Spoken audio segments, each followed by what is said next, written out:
toujours avec Amara Traoré. Ici, on est à la siège de la Linguère. Et sur le mur, moi j'ai fait une remarque, il y a des citations. C'est comme c'est signé Amara Traoré. Donc, est-ce qu'il ne va pas nous dire quelque chose par rapport à ces citations? Ou alors écrivain, on ne connaissait pas cette citation. Il va nous en parler. Par exemple, quand je pense à la course, je songe toujours à de la souffrance. Donc, préparation signée Amara Traoré. Qu'est-ce que ça... Non, ça c'est quelques citations que j'ai mis ici. Donc, d'habitude, j'étais au stade, parce qu'avant de venir ici, on était au stade avec les joueurs, dans la grande salle. Je tenais à ça que chaque matin, ils regardent ça, ils voient ça, et ils se l'approprient. Parce que quand même, c'est important. Parce que là, quand je pense à la course, je sens toujours la souffrance. C'est qu'on ne peut pas faire du football sans courir. Et si tu cours et que tu n'as pas un mental fort, tu t'arrêtes. Donc au départ, rien que de penser à la course, tu sais que tu vas souffrir. Et tu l'intègres et tu vas avec. Est-ce que ça s'arrête seulement au football ou c'est une autre souffrance? C'est la course, c'est les exigences du football. Par exemple, là, ils sont se réveillés à 6 h du matin pour venir s'entraîner, on va prendre le petit déjeuner. Donc, accepter la différence, accepter les contraintes, accepter les exigences, ça veut dire beaucoup de choses. Hein. Et ça, c'est des situations qui sont même valables pour la vie. Hein. Et puis, bonne préparation. Hein. J'avais l'habitude de mettre ça toujours en début de saison. Parce qu'en début de saison, il faut beaucoup courir. La course, c'est pas seulement la course en elle-même, mais c'est la course même dans sa façon d'être. Et dans sa façon d'être, un futur champion. Et je vois une autre citation qui nous attire mon attention, c'est « La réussite ne s'éteint pas avec des recettes d'un jour, elle se construit peu à peu sur des principes justes et immuables. » xam nga ñun des fois Sénégal ñun dañuy yar jikko saw xam nga saw day judd léegi béy jaaw léegi dee léegi ñun dañuy yaakaar ne loo gis ci àdduna rek dañ ko bëgg a am tout de suite sans passer par les processus et les protocoles. Et que là, ça explique ça. xale bu dem école di jàng pour nga nekk pour nga am un DSS mais da ngay ay étapes ngay suivre ay étapes avec des contraintes avec des aléas et comme je dis c'est vrai la vie c'est dans les aléas et la contrariété qu'on progresse. Looy def te amul contrariété amul aléa ça veut dire que ça intéresse pas et puis tu progresses pas. Et que maintenant pour construire quelque chose maintenant il faut le faire, respecter les processus et les protocoles. Même, c'est tellement valable. En général, les gens me disaient, oui, coach, arrête de chanter la reconstruction, l'équipe est prête. J'ai toujours dit, non, l'équipe n'est pas prête. Il faut aller progressivement. C'est pas parce qu'on a gagné tout le monde, je vous dis tout de suite, même si on gagne la Coupe d'Afrique, là, Inch'Allah, on ne sera pas prêt. Il faut construire quelque chose de durable. C'est que nous, nous avons dit quoi. Et maintenant Amar moom ku nekk moom yàkkamti rek bay moom nga dem parce que duma daa ko xaar parce que man paaka laa doo ma jul sama mbar moo jël sama mbar su ma yële bay xotti. Est-ce que loolu tamit c'est pas parce que tantôt wax nañu ne que avant tout en étant joueur yaa ngi doon préparer sa carrière de coach. Est-ce que aussi ça ne regroupe pas cette citation? Ça sort le personnage de Amara. C'est des fois il y a l'expression par rapport à l'identité. Quand on voit une personne des fois, c'est un jour, on dit l'expression, l'identité par rapport à l'expression sportive. Il y a un jour, vous footballez, ou vous devez faire, qui bonne façon de le tout à l'heure, pour répondre à une question, je vois sans folie, des fois, il y a des jours, qui ont un caractère bari. Beaucoup de jikko qui par exemple bu xey suba qui par exemple bi subu jabar ci meron nako ci goudi gi qui domi febar na qui bu amul ndeki joxol ndeki qui même les professionnels hein des fois ils ont pas ce problème mais la nuit a été perturbée par problème de couple mais bu il a la mine un peu enfrognée mais le coach il doit trouver des solutions sans pour autant faire de l'inviol mais avec une prise en main collective en sentant, en respirant les problèmes de chacun, de suite, il doit rendre le groupe habile. Parce que, vous savez, la gestion humaine, c'est être capable, chaque matin, de prendre des caractères différents, avec des problèmes différents, et en faire un seul problème, c'est-à-dire qu'en faire un seul objectif. Transformer les gens à être heureux et maintenant aller à l'objectif. L'objectif, c'est quoi chez nous? L'objectif en football, c'est gagner. Après, on peut dire ceci, cela, moi, c'est gagner.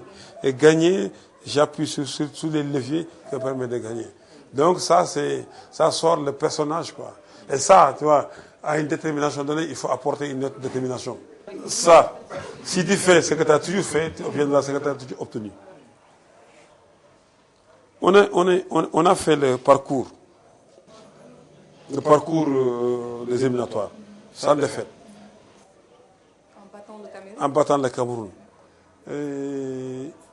Mais souvent, des fois, on voit à la CAN, les gens prennent peur. Mais c'est les équipes qui étaient dans ces éliminatoires-là qu'on va trouver à la CAN. Amul équipe bu madame si Malak Wachat, amul équipe non. C'est les équipes qui étaient à la CAN qu'on va retrouver. Et dans ces équipes-là, on retrouve des équipes style Cameroun, style RDC, style. Donc, mais en faisant ce que nous avons fait pendant ces éliminatoires-là, mais on obtiendra ce qu'on a obtenu. Il n'y a pas de miracle. Des fois, les gens vont j'ai pas de pression, parce que non. Parce que chaque fois, j'ai fait ce que j'ai fait et j'obtiens les mêmes résultats. Mais quand on regarde ce que j'ai fait à Linguère, mais aujourd'hui, c'est la même chose qui se passe en Ligue nationale. Je change, j'ai entraîné. Parce que nous sommes des entraîneurs avec des méthodes. Et ça, il n'y a pas beaucoup d'entraîneurs qui sont là. Tu prends le Mourinho. Mourinho, c'est un entraîneur avec une méthode. Parce que quand il va au Real de Madrid, il fait la même chose. Quand il va à l'Inter de Milan, il fait la même chose. Quand il va à Chelsea, il fait la même chose. Il est capable de changer de club et de gagner avec la même méthode. Mais je ne suis pas sûr de Ferguson. Je ne suis pas sûr de Guardiola. J'attends. J'ai dit, il ne peut pas le faire. Mais j'attends qu'il change.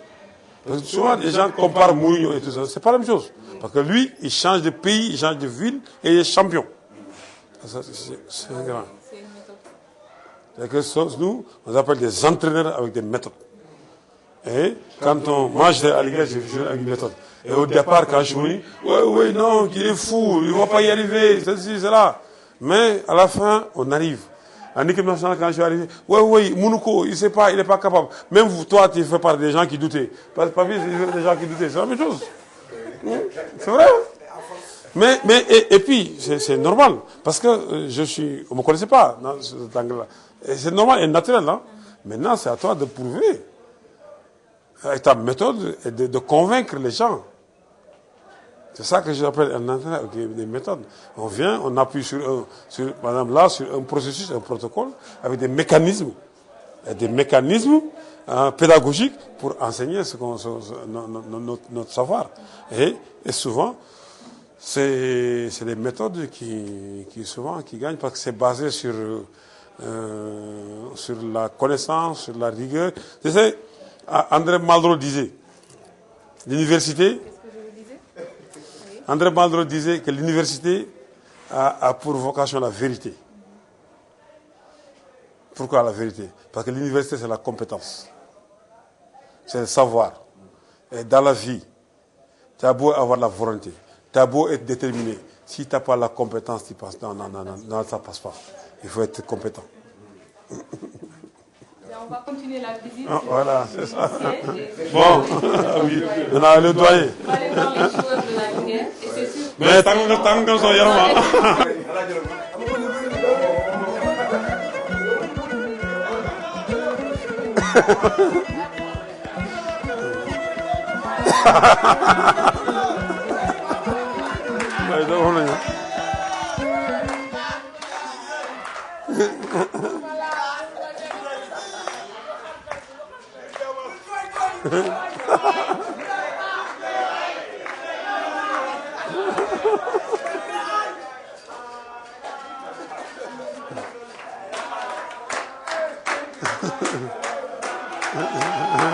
Alors, beaucoup d'ambiance, beaucoup de bonnes vibes, comme on dit. C'est dans Excursion et c'est sur TSL.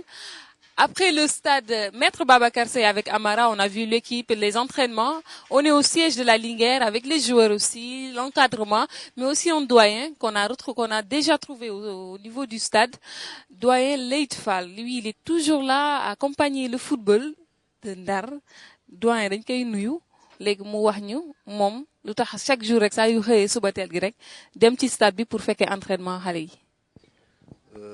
maa ngi leen di fay te di rafetlu aussi dégg nga seen ñëw bi ngeen jëkkee nga ci la Linguère de Saint-Louis.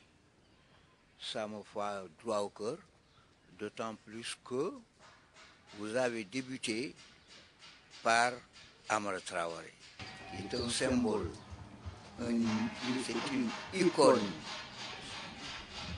c'est un fils dont la réussite ne me surprend pas. Parce que jadis, j'ai découvert très tôt en lui un gosse téméraire, plein de bonne volonté et ambitieux. Car je l'ai encadré 7 ans à la Linguère de Saint-Louis, avant qu'il ne parte à l'Éthique pour rejoindre la France. Donc, je parle en terrain connu, je porte des appréciations sur quelqu'un que je connais. Donc, 51 ans de ma vie, je les ai consacrés au sport, particulièrement à la Saint-Louisienne, jusqu'au 9 septembre 69, date de la fusion de l'Espoir de Saint-Louis et de la Saint-Louisienne, pour faire la Linguère de Saint-Louis. De 69 à nos jours, Machallah, je touche du bois, je vis quotidiennement le club. Bi mu nekkee Linguère de Saint-Louis, wax naa ko ñu la jiitu, dafa daan jógee Guet Ndar di daw sol dàllu plastique Guet Ndar ba terrain Maître Babacar Seye boobu temps ce n'était pas Maître Babacar Seye, c'était le stade Victor. Entraîné delluwaat a xelam Guet Ndar wallahi al-azim. ma gis ci moom jom, d'autant plus que ñi ko meññ diggante kër daara gi ak kër Alaaji Maawa Seen ci Ndar, c'est parmi les plus prestigieuses familles guet-ndariennes de Saint-Louis. Lui, il est de cette lignée-là. Ce sont ces moules qui l'ont formé. Il est sorti de ce terroir. Donc, ku génn ci ñooñu xërte di doomu Ndar di doomu Gendar waada daa xam ni ku fa génn ci ñoom rek jom ngay nekkee bañkat ngay doog. C'est un gosse très généreux, un gosse qui est humain, mais en lui dort un rebelle irréductible, têtu, qu'il faut se garder de réveiller. tax na bu mu jógee fii dem bitim réew li ñuy wax ni picc ngi ci xaw waaye xel maa ngi ci suuf.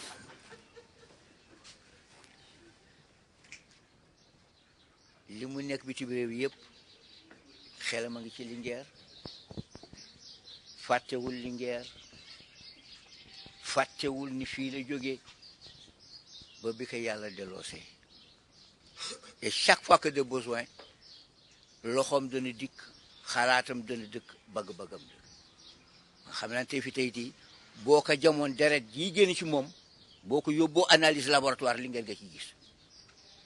loolu leer na ma man wax na fekkuma ko bañkat la nag. Ñu ngi koy remercier le doyen qui est toujours là pour la Linguère, mais pour Amara aussi. Donc on va continuer notre balade, dañuy visiter Saint-Louis, mais tant que dañuy dugg tonton ma dégg xale yi di la am nga dégg moom bu baax de mais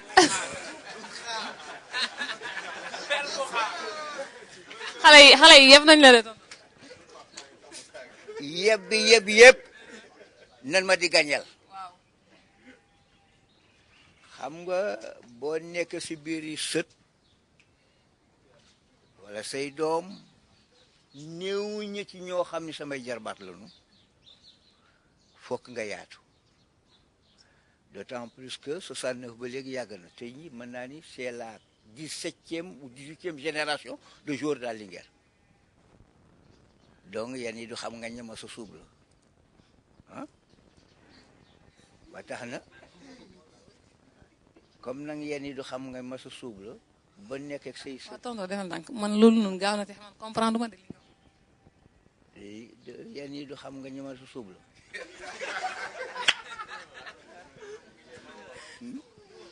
loolu nga comprendre waaw xam nga sàmmkatu mbott moo xam mbott mi soox te waalo xam na njaag xam na waalo wala déet on le remercie très très fort et c'est toujours dans Excursion, ça va se passer comme ça avec d'autres invités, mais aujourd'hui on est à Saint-Louis, on est avec Amara Traoré, on est avec le doyen, on est avec les joueurs, on va continuer notre balade et ça va se passer comme ça et c'est sur TSL. Balla Diagne. Balla Diagne. Balla Diagne.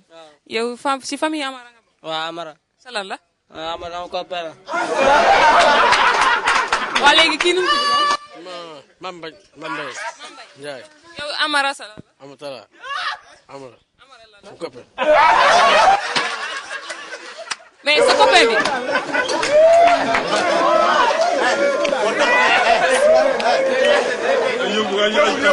kon yéenay copain yi nuyu nañ leen dafa am loo leen ñuy defal wala ah waa kon bokk nañ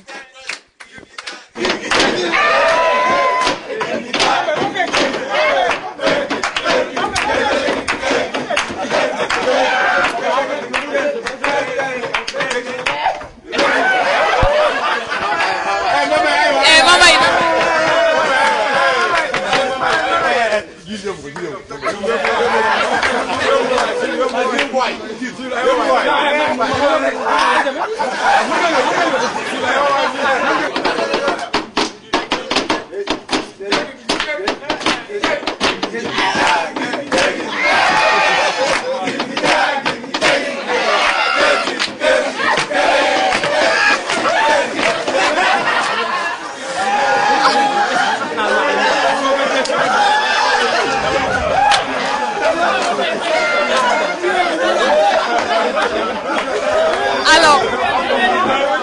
Alors une très très bonne ambiance, le niveau est très haut avec Amara, donc les autres invités ont un problème.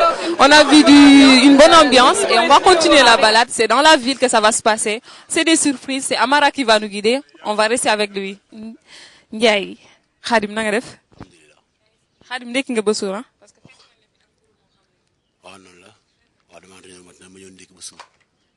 Légui Khadim, yow tu es retenu pour la liste des joueurs qui vont aller au niveau de Guinée pour défendre les couleurs de l'équipe nationale. Loolu lan quelle sensation yan lan yëg-yëg bi lu lan la? Waaw mbégte la quoi te damay sant yàlla affaire parce que yombul quoi parce que bëri na ay footballeurs ci réew mi xam nga si on a eu la chance d'être sélectionné xam nga je peux dire que c'est un mérite quoi et de passage je vais saluer mes partenaires je vais les remercier parce que c'est grâce à eux que j'ai pu obtenir ma sélection quoi. Mais est-ce que du Amara daf la faral parce que tu es de Saint-Louis? Non Amara maa ko fa njëkk sax. C'est sûr mais est-ce que le fait que mu reconduire la ci kii bii nii? Non coach yi maa ko njëkk équipe nationale. Non comme le doyen l'a dit qui connaît Amara c'est qu'il fait pas de cadeau quoi. On est sûr de ça c'est sûr.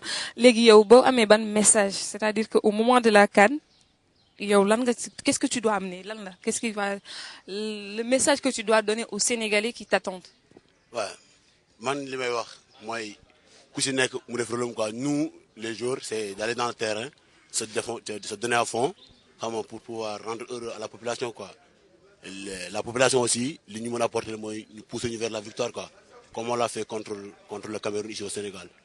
On a pu gagner le Cameroun, c'est grâce à la population sénégalaise quoi. C'est parce que c'est la population qui nous a poussé vers la victoire quoi. Ouais. Merci Khadim. Et on se retrouve pour la CAN? Inch'Allah. Okay. Khadim qui souhaite une très bonne année à tout le monde, mais que toute la population sénégalaise soit derrière l'équipe, c'est son souhait. Ça va être la force de l'équipe nationale. On continue notre visite, c'est dans Saint-Louis et c'est avec Amara Traoré et c'est sur Excursion.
Mesdames, Messieurs, toujours sur TSL, Saint-Louis Télévision, en excursion avec Amara Traoré, qui est notre invité depuis ce matin, après le stade, après le siège de la Linguère. Et là, on est sur une place incontournable de Saint-Louis. Nenañ fi ku ñëw Saint-Louis te ñëwoo place bi, fi ci koñ ancienne police, da nga raté Saint-Louis. On est avec Amara. Amara fi mooy ancienne police koñ.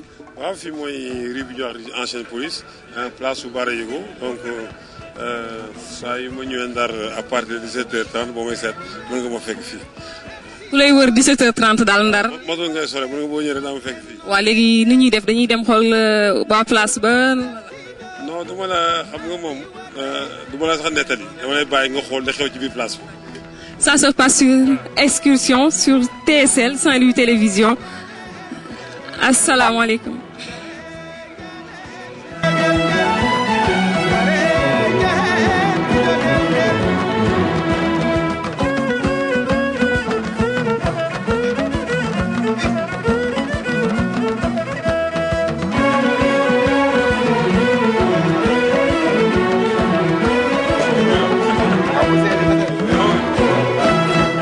Alors sur TSL Saint-Louis Télévision dans excursion ñu ngi fii nag ci benn place boo xam ne nee nañ ku ñëw Ndar te ñëwoo fii lu bari ci Ndar da nga koy raté ñu ngi ànd ak coach nag moom moo ñuy wax kan mooy jël parole be kan nan lay demee fii moom dégg naa kenn du décider yow yaay wax wala président. fii moom j'ai pas le droit à la parole fii moom yaa benn mi rek moo fi am parole mooy c'est le président empereur. Président empereur. ku sell ki waaw. kon président empereur on va aller vers lui. ku sell ki. alias waa tonton. waaw li ñuy wax excellence empereur wala président. non excellence moom moo ko ku sell ki rek lay jël. ku sell ki ñu nuyu nañ la. waaw sama doom maa ngi lay fay. maa ngi leen di fay. waaw léegi tey dañuy yendoog Amara ñu dem ci suba teel gi dem nañ stade dem nañu siège la Linguère dem nañ këram mu won ñu dëkk bi tamit ne ñu nag am na place yoo xam ne foog mu jaar fa bii place fii nga xam ne saa yu ñëwee Ndar fii la yegg si ñëw à partir de 17h30 nee na Saint-Louis daal li ñëpp fii la ñuy daje notable yeeg personnalité yëpp fii la ñuy daje ñëpp nekk benn loolu nag moo ñu indi ci place Bara Yego waaw lu tax Bara Yego sax. parce que lu ñuy def dañ koy yóbbu mu jax tak. mais loolu du est-ce que du benn pièce de théâtre bu ñu amoon fii nii wala. fii moo inspiré pièce boobu mu rajaxe Sénégal gaañ di tàqante ko ñii di naaw ñu dellu si ñu tegg jàppaat suñu njaamoon. place Bara Yego. waaw léegi gannaaw ak si nga ne ki Bara Yego mooy Ndar xam nga ñun suñu dëkk lépp alxuraan la man mënuma la wax dara dafa am imam fii. foog nga dem mu tijji waxul ne waxul ca keetoo. kon nañuy dem d'accord asalaamaaleykum imam. أعوذ بالله من الشيطان الرجيم بسم الله الرحمن الرحيم الحمد لله رب العالمين الرحمن الرحيم مالك يوم الدين إياك نعبد وإياك نستعين اهدنا الصراط المستقيم صراط الذين أنعمت عليهم غير المغضوب عليهم ولا الضالين وما جعلنا أصحاب النار إلا ملائكة وما جعلنا عدتهم إلا فتنة للذين كفروا ليستيقن الذين أوتوا الكتاب ويزداد الذين آمنوا إيمانا ولا يرتاب الذين أوتوا الكتاب والمؤمنون سبحان ربك رب العزة عما يصفون وسلام على المرسلين والحمد لله رب العالمين amiin.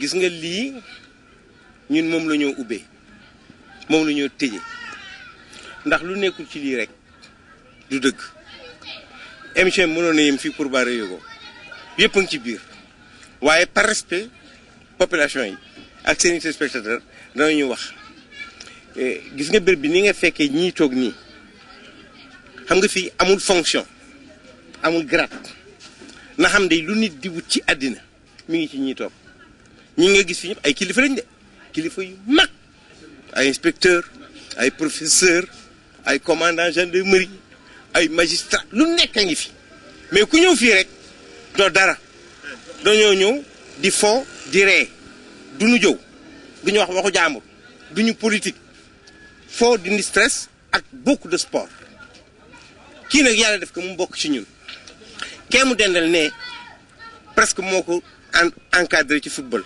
presque moo ko jëkk licencié tey mu ñëw toog ci wetam di entraîneur national damay tënk rek xam nga ñun Ndar dañu am tradition de football tey fi tey dafa yomb lool parce que ñëpp a ngi tëb di dal réew mi mel noonu nag jamonooy dox kenn waru ci mer waaye dañuy bàkkoo ñun ñooy première ville commune du Sénégal 1659 bien avant Dakar bien avant Rufisque Gorée tout ça yàlla dogal na ca Raoul Diagne bi jëkk nekk entraîneur fii ci réew mi ba fii ñu toll li jublu ci CAN 2000 bii li fi jaar ci entraîneur kenn mënu ko wàññi là nag c'est le reporter sportif qui parle c'est le reporter qui parle parce que à part Alassane Ndiaye Alou bi fi nekkoon ak Ablaye Niang ba mu làqoo ñuy dugg 63 Ablaye Niang fi nekkoon Gabriel Jacques Gomis Ale Ndaw ñu indi Bachir Kounta indi Pathé Dieye Fall Golbert feeñ Ablaye Diaw ñëw ñu ci topp ñëpp soog a meññ waaye doxalin ñu du benn dama ni ca Raoul Diagne ba fi tey entraîneur bu du jinne jaar na fi mais xale bii Amara Traoré bii yàlla dogal fi ñu toll mu nekk entraîneur national parcours bi mu def ci équipe nationale amul benn entraîneur bu mos a def la moitié de ce qu'il a fait ku yàlla nag may ku mel nii mu def lu kenn mosul def amoon na benn chef d'état bu ni ku def lu rëy am lu rëy yàlla ko yàlla may lu rëy nag moo di coupe d'Afrique ñu ne à Saint-Louis kii bot nañu ko roggamti nañu ko iir nañu ko aar nañu ko alxuraan bi nga dégg imam bi yànk tous les soirs que Dieu fait comme mu nekk ci suñu biir comme bañ nekk ci suñu biir alxuraan bi dañ koy jàng bu nu julee takkusaan dañ koy ñaanal bu nu julee tamit dañ koy ñaanal bu nu ñaanee bu nu julee gab dañ koy ñaanal muy nag un garçon sympathique et bien voilà un garçon boo xamee ni à l'image de certains qui sont ici vous avez près de vue l'inspecteur départemental de Saint-Louis kii den ak yow mooy kilifa képp kuy jàngale fii ci diwaan bi ki ci topp professeur la bare na fi ñu nekk mais ñoom ñëpp lépp lu ñu mën a am dañuy seet ki fi mag Golbert ak ñi ci topp ñu jox leen cëru waajur c'est-à-dire que ñu suñu waxee ñoom duñ ñu gëstu duñu liñ mbëtu dañuy def te duñ ñu sàppaanoo yi ma lay wax ay wolof yu garaaw la yàlla bu réew mi tas léegi sàppaan wolof yu garaaw la dëgg la mais sàppaanoo jooju moom doo ñu ko tojal ñun xale yi ñi comprendre vraiment la. sàppaanoo mooy ma defal la tey teraanga kenn yu ko man ak yow rek kë seq yàlla moo ko séede ëllëg ak si biir nga fakkatalu wala nga juum wax ma wala nga def ma sudul noonu ma fàttali la teraanga ji ma defoon te bu ma koy def dama koy def ci kanamu ñëpp kon yàlla gisatu ko te dootu ma jox lu ma la war a mën a jox doomu Ndar du sàppaanoo dafaa def taxaw ca la Yonent bi sallallahu alayhi wasallam naan def ndeyjoor buy joxe càmmoñ du ko yëg mooy melokaanu kii nuy wax Amara Traoré ak ñii mu tudd ñu toog ci ay wetam bu ñëwee fii amul jaay may entraîneur national su ma noonu ñaata leen ko léegi xale jóg ñaata ko su ma noonu nañ tàlli léegi mu tàlli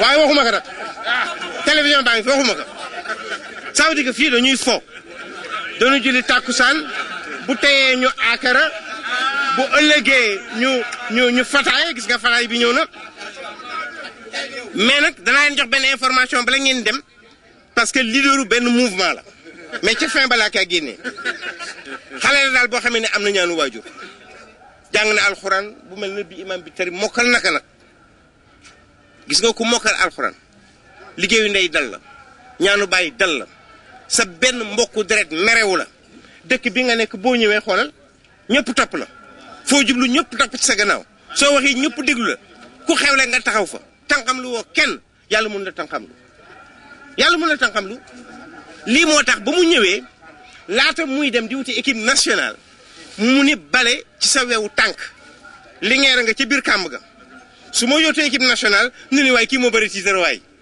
je balaye d'abord la devanture de ma case avant d'aller balayer la devanture des autres cases jëkk li ngeer fa mu fekk suqali nga génn ko waaw def lu kenn musul def avec ce parcours la Linguère ñun nag nu fippu ministre bi ñëw ma ni ko monsieur le ministre fii ci stade bii l'entraîneur national du moment, du temps, du modernisme, de l'évolution et du pragmatisme a pour nom Amara Traoré. Boo ko defee yàlla gërëm la soo ko deful yàlla dana ko def heureusement qu'il avait vu juste et il l'a fait parcours bi mu def nag pour nous qualifier dama bëgg rek entraîneurs yi nekk Sénégal ak sama mbokki journalistes yi ñu am raison garder te ñu xam ne ñun ñëpp dañu war am démarche républicaine dañu war a nekk de grands citoyens s'il faut le critiquer il faut pas le louper mais dans des critiques objectives s'il faut le féliciter il faut que tout le monde applaudisse si tout le monde se réunit autour de l'essentiel ça veut dire autour de sa personne de l'équipe nationale je crois que coupe bii inchallah ci année bii lu mosul am ci réew mi dana fi am et ça va réconcilier le peuple sénégalais sëriñ yi ñaan nañu juboowuñu waajur yi ñaan nañu juboowuñu politiciens yi ñaan nañu jubóo ku nekk def nga li ngay def réew maa ngee tas xam nga luy jubale réew mi ñëpp ñaanal xale bi équipe nationale bu ne pip pip courant bi jeex na équipe nationale jël na coupe bi Sénégal ñëpp ñoo bokk ndey ak baay alxuraan bi kii tari moo koy lal ku nekk en fait fii daal ay nawlee ma fi nekk et puis c'est le milieu de footballeur aussi kee toog sol mbaxane mu ñuul mais il fut l'un des meilleurs joueurs du Sénégal voilà Alassane Diop le métronome l'ailier gauche le demi-centre l'homme qui savait retrouver le chemin des filets qui dans la surface de but les yeux fermés retrouvait la lucarne. loolu neex na de. boo jógee ci moom kee toog sol kii toog moo di Mansour Wade Pérez voilà le demi-centre le clairvoyant le réceptionniste le stoppeur l'homme des relances qui a fait le beau jour des Almami et qui a terrassé le Grand Jaraaf à l'époque dans une demi-finale ou quart de finale contre le Jaraaf. boo ñëwee Aline Aw kii doon tari léegi alxuraan bi. moom it ci joueur nga. technicien émérite le faux follet du football saint-louisien qui savait comme une petite souris se glisser entre deux jambes et entre un défenseur latéral et un demi-centre pour lifter une balle ou un ballon que facilement Fo Bamba Sall retrouver pour marquer les buts.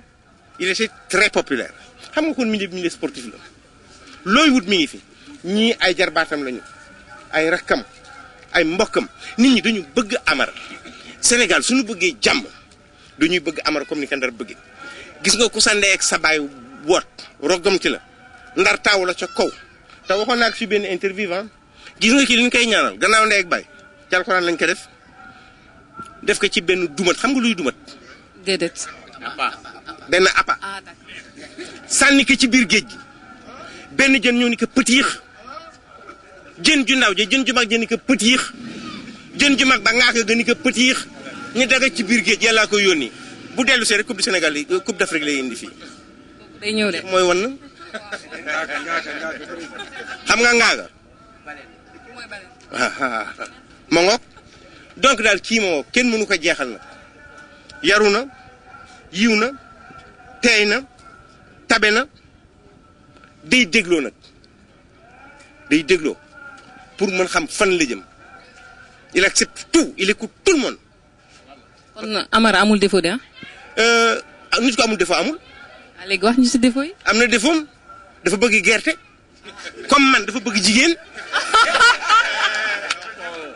ñetti jabar la am man maay magam am naa ñett maa ngi labat ñeenteel te su jëlee coupe d'Afrique ma may kay ñeenteel yooyu defu daal laa ko xamal su ko weesoo nag du jëw du fen du nar du sàcc yàlla moo ñu may loolu ci banque bi. mais loolu est-ce que ay défaut la parce que daa mel waaye yàlla te rek man yooyu laa la mën a jox mënu ma la jox leneen du dëgg xam nga lii dafa neex n'est pas donné qui veut pour être un entraîneur national surtout dans un pays comme le Sénégal avec cette équipe et ces grosses peintures du football qui dominent maintenant presque le football mondial mais qui est très simple ici bu ñëwee maa ngi leen jox seen cër moroomam yi mu respecté leen bala moo tëdd dem ngeen Ndar seeti ay mbokkam yi bokkul deret ses amis fu mu toll dafay def consultation bu demoon ba ci coupe d'Afrique chaque jour que Dieu fait il appelle ici bu wootewul ñu daañu ko woo xam nga simplicité yonent bi moo ne ku woyof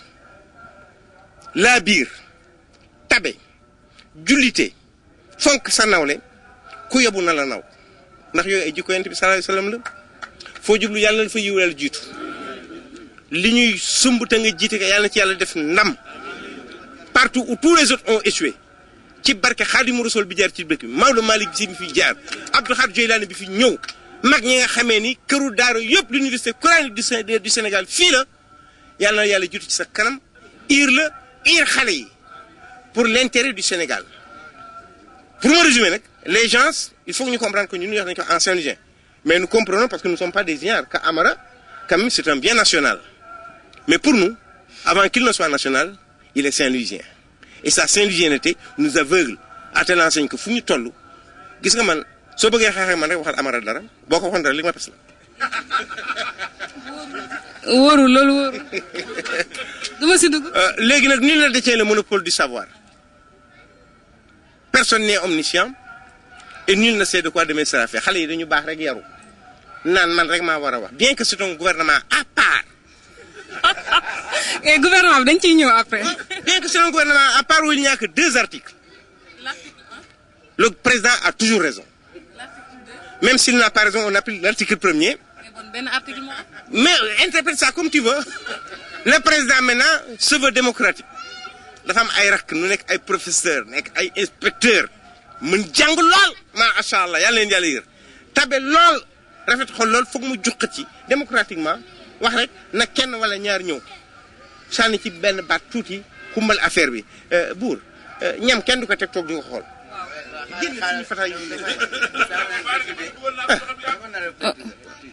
waaw léegi fataay bi moom. fataay bi chaque 2 jours dañuy defar benn akara chaque 3 jours ñu def benn fataayam bu Amara ñëwee ñu jënd gerte parce que moom dafa gëm gerte gëm na gerte boo bëggee xuloo moom gerte ak mango ku bëggu xuloo moom rek. Fataay yàpp la pastel mooy am jën. Je peux avoir quelqu'un aywa délibérément volontaire rapidement Bec vas-y defal ma ci benn bar rek waaw laa jaaf tojal ma fii tojal ma rek tojal ma kaay.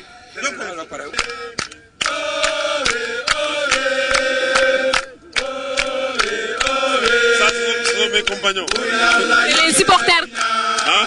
C'est les supporters. Ah, c'est les supporters de la Ligue. C'est les Samba Ligue, ça.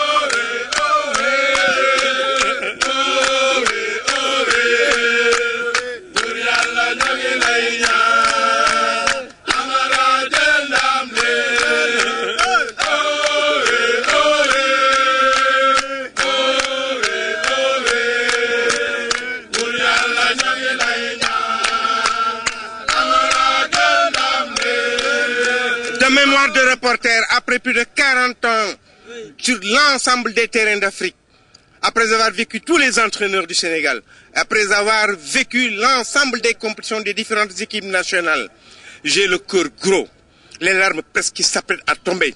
Parce que dans une ville tricentenaire, mère du Sénégal, avec un jeune entraîneur, fils de ma ville, voir mes enfants, mes petits-fils, porter en triomphe cet homme, m'oblige à dire grâce à Dieu, Amara Kalla te jiit.